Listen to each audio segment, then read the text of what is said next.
Ramirent esitleb Premium-liiga kuu ilusaim värav. Žuravljov annab kaugelt kuuma, milline värav! Oi, 75. minutil Jegor Žuravljov täies südamest täiega rist ja ai. Jõuab Saliste enne nurgalipu, milline värav!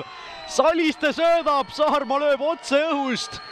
Ja no selline selgelt, vaata, et vaese mehe Zidane meistrite liiga finaalis.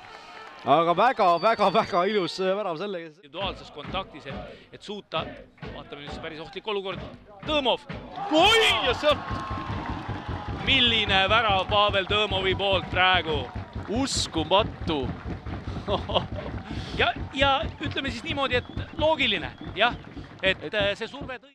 Tulevad, tõsiasi neid kohe küll vastastele lähevad, taas kord Eerme Kallase eest putku pistmas on.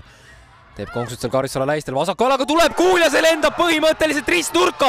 62. minutil paneb Karel Eerme sellise värava ära, et Tartu Tammekal ja Richard Alandil ei ole mitte midagi teha ja Jõtka Laagri asub selles kohtumises eduseisu. Suurepärane individuaalne sooritus Harju ründajalt ning Harju 2 Tammeka.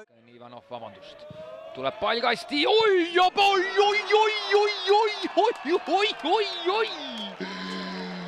Ivan Smatrikejevs lükkab siukse käärlöögiga, lükkab sinna nurka ära selle palli.